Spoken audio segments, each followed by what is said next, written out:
The Mezzotint, I suppose, is M.R. James's most read story, but it's really not his most adapted, is it? I mean, it's read on audio book, and it's been read by Christopher Lee on television, hasn't it? But has it ever been adapted? I don't think so. I could be wrong. I don't think so. The strange thing was, it's one of my favourites, but actually, the decision to do it was because of COVID. After Martin's Close, a phantom. The BBC wanted another original one, and then which I wrote, and then COVID intervened, and then I thought, well, what we need is some M.R. James to cheer us up, but actually, it needs to be very doable. So it's a sort of chamber piece, and it's about a picture. I thought it actually needs to be quite contained. So that's what led to it, really. But it's such a lovely idea, isn't it? And just the idea of just looking away and it changing like that. It's so creepy. It's a chamber piece, but it's not as much a chamber piece as the story itself, which is extremely self-contained. We don't get to learn too much about those characters who are looking at that haunted bit of art. Well, you've expanded those. Well, you have people. to. I think it's I always think about when they did the Jeremy Brett Sherlock Holmes and frequently would give stories an ending which Doyle just couldn't be bothered to give them. And sometimes that happens with James. They're very compact. They're written to be read. But I think it needed a bit more of a sort of EC Comics ending, I thought. I thought Williams deserved some obscure punishment for not having done anything wrong. And to find himself part of the story, of the picture. I mean, often in M.R. James, people are punished for their curiosity, aren't they? But sometimes it's just totally random, isn't it? But this, he's wound up. Yes, the world of the picture. I've made him part of the lineage. Yes, so there's a revenge, an ongoing revenge, I suppose. Yeah. Were you all told to read this story as part of your homework, Nikesh? No, I was not. I just came to it with Mark's script, which is kind of leapt off the page. But it's so nice to see it because, I think this is. It feels like something that was inseparable from the pandemic because the plan I think was to shoot it. Originally we were looking for September, weren't we? And then it kept getting pushed. But it does feel really claustrophobic, and I'm still quite creeped out, Mark. It's quite clammy, isn't it? Yeah, clammy is a good word. Yeah. Frances, did you know the story? Did you, or James's work? I didn't know this story, but I frankly would walk over hot coals to work with Mark. I think this is the 4th collaboration we've had. We did Funland. We played Betty Davis and Joan Crawford in Psycho Bitches. He was a much better Joan Crawford. And we're about to embark on something else, aren't we? If we're allowed to talk about that, I don't know. Yes. Maybe for later, but no, I didn't know it, but it scared the life out of me, and I haven't seen it until this evening with all of you. And it's even scarier on screen than it is on the page. You're just extraordinary. Thank you. How did you respond to it, Rob? Because you get you some proper monocle popping. Yeah. As well, which is, we don't see enough monocle popping, do we? We don't. Yeah, I was the only one allowed a monocle. It was, the story it's been adapted really well, I think, and the ending is often disappointing sometimes in ghost stories, and to realise it on screen. M.R. James has always got a sort of enjoyable quality of it. Just sort of reeks slightly of the slightly foxed. It's sort of just got that sort of clubbish sort of element to it, and it's captured really well. So it's just fantastic. There was a moment in the edit when Robert looms extremely close and actually has to say rather too grotesque. It probably is. It probably was. I thought that too. Yeah. But also, it demonstrates how comedy and horror seem so close together. I mean, the comic nature of that character, Robert, doesn't disrupt the horror, does it? Yeah, hopefully not. Just sort of pointing up that things are afoot and things are changing and things aren't right. And it sort of spins that along. But I think they always go together. And James wrote those stories to be read by him. and he fills them with voices which he could do. You can tell he's going, I'm going to wheel out my Cockney servant here. Yeah.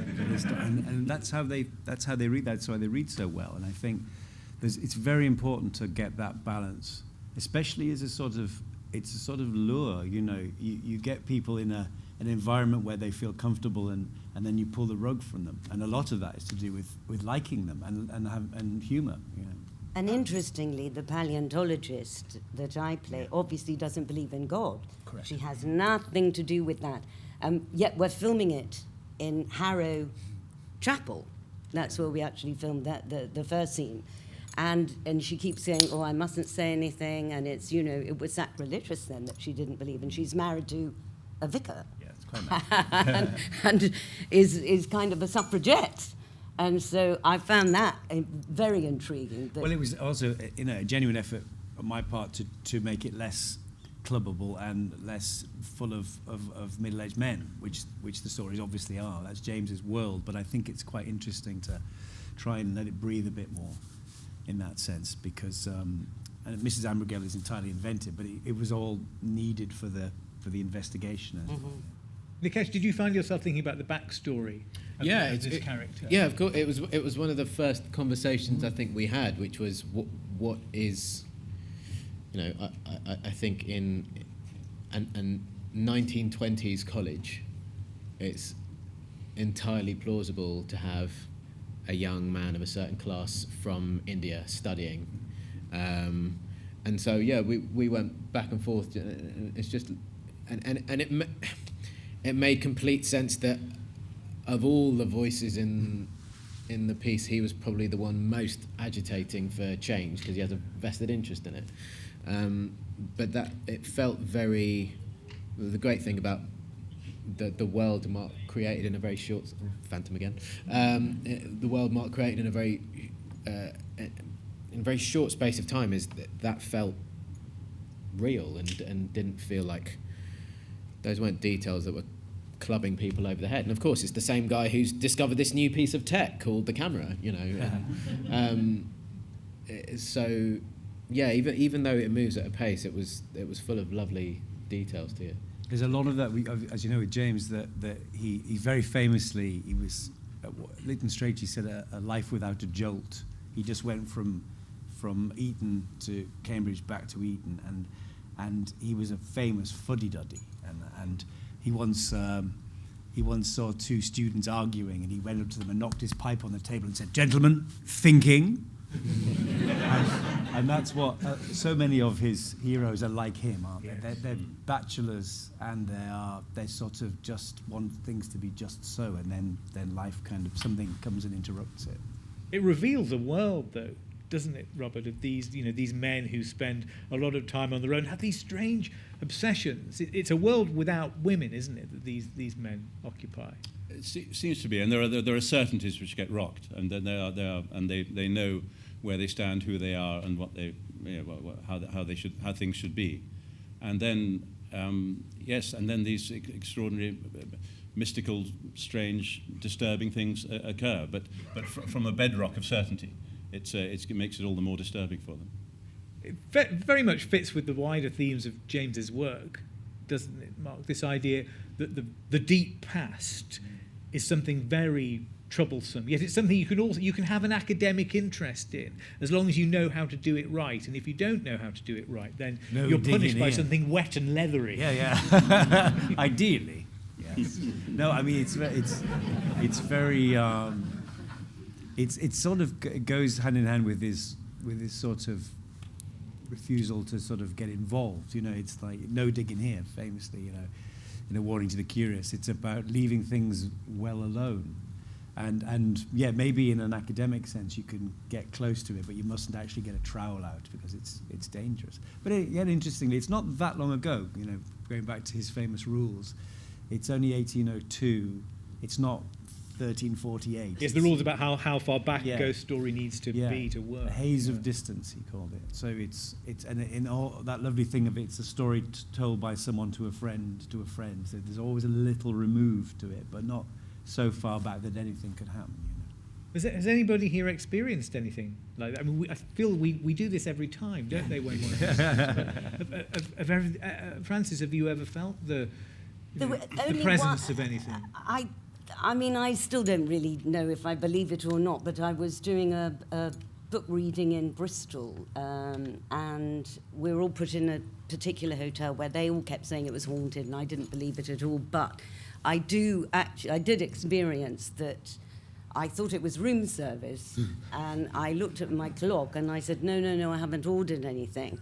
And it was 4 a.m, and the light was on and the door was open, and I knew I hadn't done that. And the next day when I went to the studio, I told everybody, and they all went, I still don't know. It was Mark. It was me trying to get in. What was the Did they tell you what?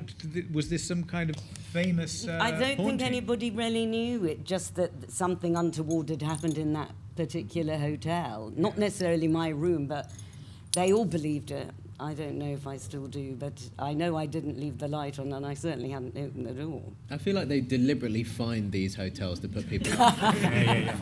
I've stayed in a hotel which was on the west coast of Ireland, which was formerly an asylum. Why? Why repurpose that?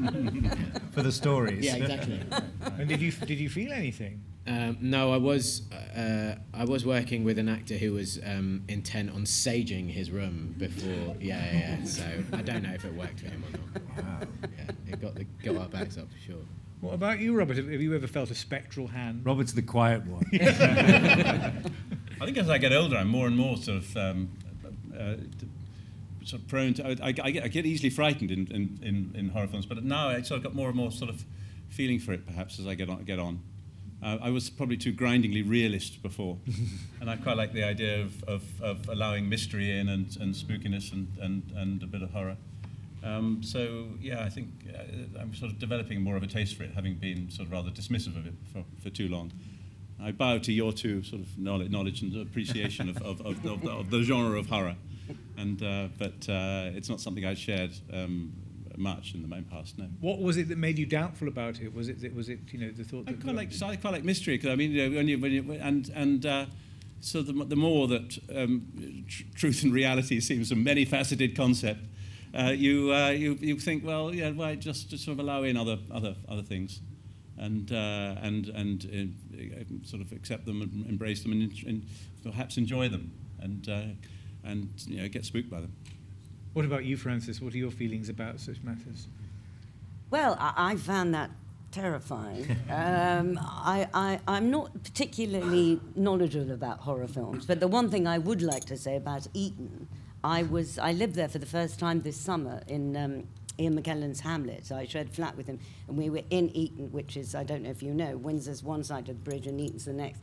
And I went shopping the first day, and I couldn't find any Coleman's mustard or any Marmite. And horror. That was the horror for me. I went, but I thought you were born with it. It was on each breast. And I couldn't work it out. But they said there was no call for it. Oh. So what's happened to Eton? They do have a Coots cash point there, don't they, on the high street? Well, there may have been, but I certainly didn't seek it out. we were very lucky, though, because of COVID, to get Harrow out of term, and we used it for everything. The whole it was like a little studio, really. And it obviously looks really fabulous. The chapel was just stunning. And has an extraordinary monument to all these dead boys, all of whom died on the premises. That's the point of what? Not just how? I don't know. There's a lot of them. Yeah. To death in games. Well, they were. I rang somebody up about that. I said, because you thought, could it be diphtheria? It was all 19th century. Yes. Like that. And I rang somebody up. There's a surname there I recognised, so I know of a neighbour. And I rang him up and said, I think one of your ancestors died at Harrow. And he said, oh yes, he died in the swimming pool. And you just think, I just thought that the school assembly every term must have been quite something. And also, did the parents get a refund? You always wondered. Perhaps the water was just very, very cold. Yes. So, did they welcome you in at Harrow? Were you happy to be at Harrow? Well, it was out of it was out of term. Well, surely all those. Surely, look, I've visited public schools in you know, I was going to say off season. That's not the right word, is it? When it's not term time, that's when all the children whose parents really don't like them, they're all still there. Weren't there any? We didn't see it. There was a bit in the village. It's COVID time though, so I think There was a proper old retainer, you know, who had his own ghost story. I thought. But it was just it was really good. Actually, golf courses are notoriously hard to get onto, and we had they've got a golf course. it was absolutely perfect. And the other great thing for us was having done the last two literally on the hottest days of the year. Because of COVID, we shot it in February, so it's actually wintry for the first time. There's even actually ice on the lake in the golf course, so that was a nice change for everyone. And what was the shooting under COVID restrictions like, Nikesh? How did it affect things? it was great to get out of the house, to be honest. No, it added something because, you know, you're grateful to work with wonderful people and tell a story, and I think there was something. You were additionally grateful to be on locations like this, and you know it's been really challenging in so many ways. But I thought the film and TV industry kind of adapted really admirably and quite quickly to be able to facilitate filming, and it was just a privilege getting to wander around a set that was almost as I found almost as creepy as the script that we were filming. But, it had interesting knock-on effects, you know, just things like on the golf course again, you know, we shot all those 3 or 4 scenes in one morning. It was only a 5-day shoot, and obviously normally you just go, you know, John and Rory, whip your jumpers off, and they had to go back to base to be changed by one person, and you know the one thing we just don't have is time, and things like that would just, you can't really factor those in because it's a new world. Loads of little things like that were quite a challenge. How did you? Was it the first time out of the house to do some acting, you know, with other people physically present for both of you two, Frances and Robert? I'd done something in Germany for Netflix before that, and so there had been a thing. But no, it was just a relief to do. Telly was really nimble in getting going. I'd had a stage show cut off at the knees, like everybody else in theatre, and it was great to be part of in that sense, and all the more precious for it. But television was really inventive and finding a way to do it, and comply with insurance. I suspect was one of the things. I mean, there were curious things that the makeup had to wear visors. There was something else I did before we did the Mezzotint, and that's fine, except when they're trying to touch up your makeup, you get a reflection. The makeup man would get a reflection of himself in the visor, so he would take it off. But the COVID marshals were very strict, weren't they, and said, no, you've got to leave the set if you do that. So, but we all just got on with it. I think, as you said, darling, we just all were so happy to be working again, weren't we, and happy to see each other and not be sitting watching other people on Netflix that we weren't in. I tell you, my only big regret about this one is Rory plays the piano brilliantly, but unfortunately there is not a shot of him definitely doing it. Those are his hands, he's definitely, and he in between takes he would just play the theme from Cagney and Lacey. All of them. He's an absolute maestro, and he watched a rough cut and he said, but you can't tell. It's such a shame. Them's the breaks. So it's him playing that very tune. Yes, we sent it. It's an old rag from about 1918, and he learnt that. But sadly, it could be anybody. And Mark, you had the amazing Mr. Blunden in production after this, yes, didn't you? But so were the things that you learned from making the Mezzotint under COVID restrictions that you could then kind of yes, I mean, bring in? As Nikesh said, it was very nimble. I think it's actually, film and TV is currently one of the safest workplaces there is because there's so much testing and COVID marshals, and it feels like it really recovered pretty quickly. I mean, London was a 6-week shoot and this was 5 days, but it was great to sort of, as it were, warm up with this, and then take that experience into a larger, more ambitious shoot. But a lot of those things are just the same lessons. I think it's just about trying to get as much as you can in a day. I mean, it's all the old problems. There's never enough time.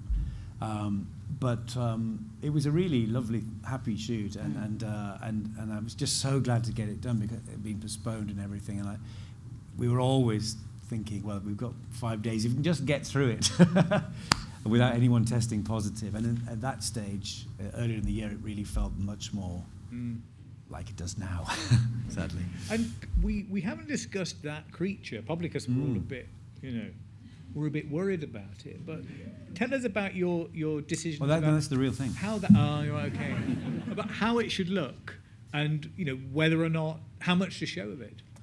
Well, again, it's all about rules. M.R. James's rules, really, about not seeing too much and building the dread, and then sort of he's very keen on you have to do it, which I think is absolutely right. And the ghosts have to be malevolent. They're not friendly. They've got some issue.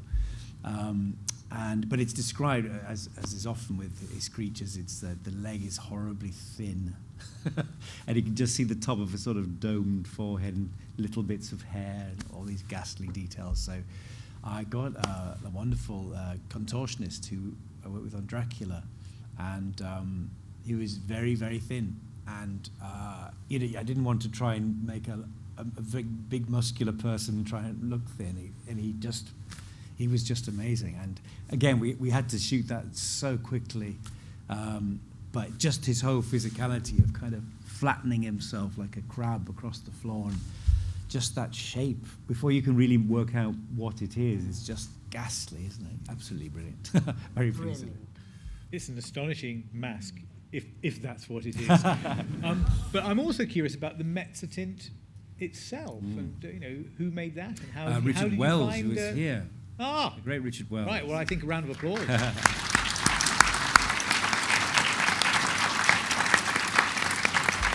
But you can tell us what a Mezzotint is as well, perhaps. It's the lowest form of engraving.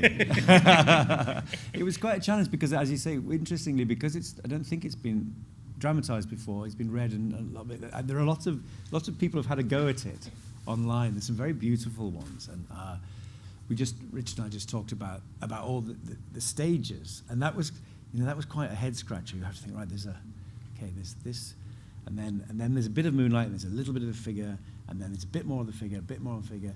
Then it's gone. Then the window's open. Then the window's closed, and then it's back to normal. And it's one of those things that could easily think, oh God, we've missed number 7.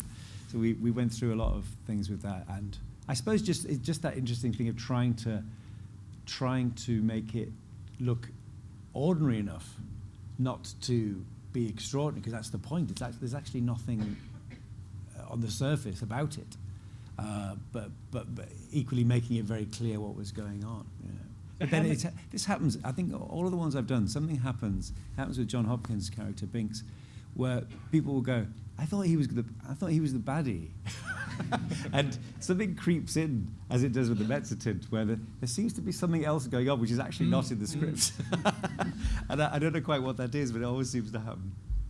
Well, he's such a good character, so well played as well. It's obviously that. How many Mezzotints are there? There were, Richard and I, were there 8? Yeah. All available. So enough now. for every member of the cast. Yes, one a little keepsake. Christmas soon, isn't it?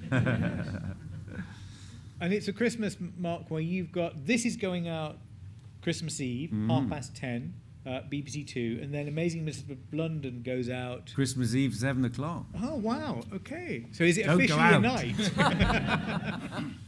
How are you going to spend it then? Well, I'm on stage doing a Christmas Carol. Of course you are. Yeah. The third and final of my spirits this year. No, we've got a matinee, and then so I'll get back and I think I'll watch them. That's the right thing to do. I fear if I don't, no one else will. I think we probably all will. Won't we? We'll be there on Christmas Eve with, watching by candlelight. I hope with a mince pie. Yes, definitely. You know what? The BFI kindly gave me a clock down here, so I would know when to throw questions open to you. But it stopped.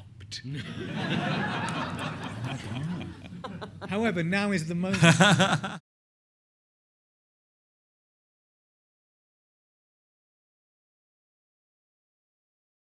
We had a little bit of sort of coaching, and I said what I wanted to sort of.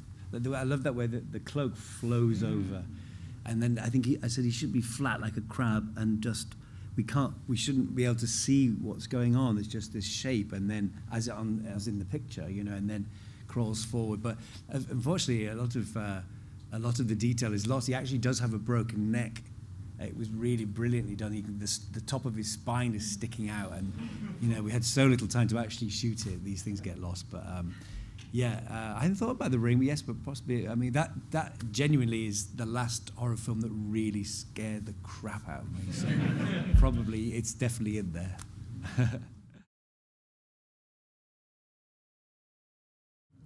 Well, that is the question.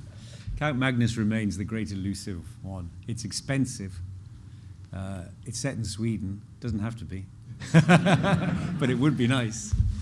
Well, it's the same answer really every year. Thankfully, the BBC have been brilliant. Ben Irving's been brilliant in helping me to keep this tradition going. But it's a difficult thing because they are in their half-hour plays, and that market is vanished. We actually raised money to cover the COVID costs to do this one by selling some of the rights to the previous ones, and it's actually the whole thing is a sort of patchwork really of trying to find the money because it's a difficult sell. That's the truth, and that 16 mil world has just gone, unfortunately, where you could do a sort of arts half hour like that. It's much more difficult, but I mean, I'd love to do Count Magnus, Ben. This usually works. Yeah. So, Thank you. Actually, it doesn't. I think we had a commitment from the floor one year. Didn't we? Yes. I mean, no pressure or anything. But do you have a list, Mark? Of the ones that you would really like to do? I remember. It's funny that Ghost of Christmas Past, isn't it? I remember some of these comments again each time. That I remember when I did Tractate Middoth, I said I'd love to do some other writers and also new ones because that keeps it alive, and it's not then just a museum piece. There are loads of great ghost stories which have never been touched, and by very famous writers, but just never done. I'd love to do some E.F. Benson. He's one of my favourites. But obviously M.R. James, has an amazing IP, as they say, and he's the greatest. So there are lots to do. I mean, I don't think we've run out at all. I'd love to do Casting the Runes, which because it was made brilliantly as Night of the Demon by Jacques Tourneur in the 50s. It feels almost like, it's been done, hasn't it? But it's such a good story. It's such a clever story. But I guess it'll depend on what we can do, and also be dictated again by budget and the framework. This is, as I say, a sort of chamber story, and some of them are much more expansive, and we'll have to see.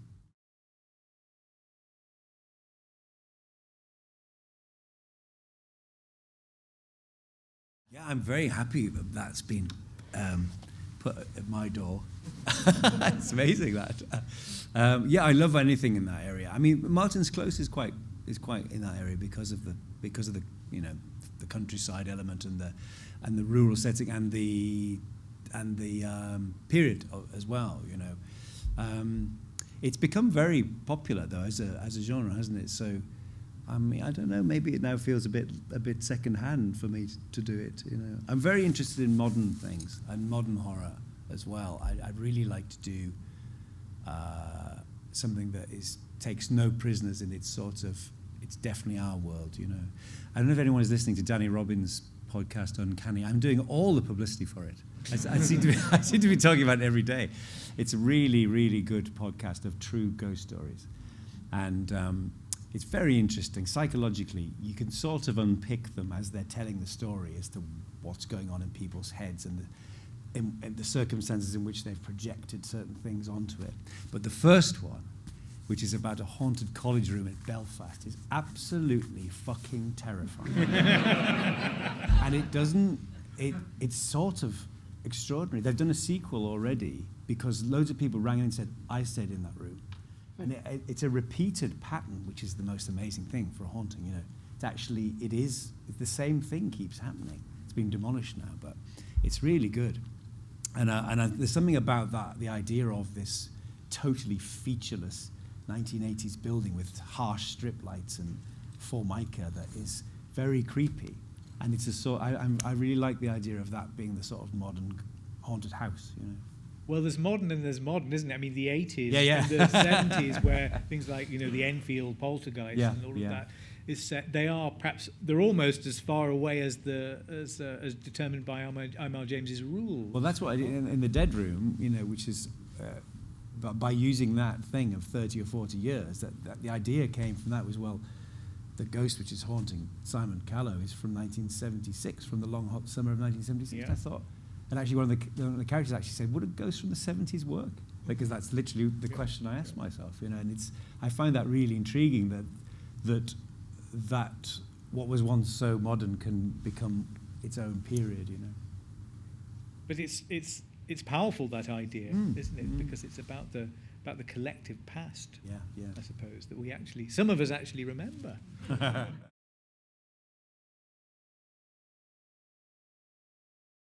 Well, the one I wrote, which we were going to do, is called The Night Weddings, and it was set in a hospital. It's about old people dying, and then COVID happened. And I thought, do you know what? This is what I said. What we need is some MR James to cheer us all up. So it's there, and it's doable, but I don't know. We'll have to wait and see. It's inspired by a true story. A friend of my partner's was visiting a 101-year-old grandmother in hospital, and she was on morphine and quite out of it. And she said, she was just telling the story to me, and she said, she looked over and said, "What are you doing here?" And she said, "I've come to visit your grandma." And she said, "Oh, you shouldn't come now, you should come later." "Why?" "Because that's when they have the night weddings." And I went, oh. That's how these things happen. Oh, it's a wonderful, wonderful, strange title. That's what inspired it. Well, everyone's interested. We better do it. Yeah.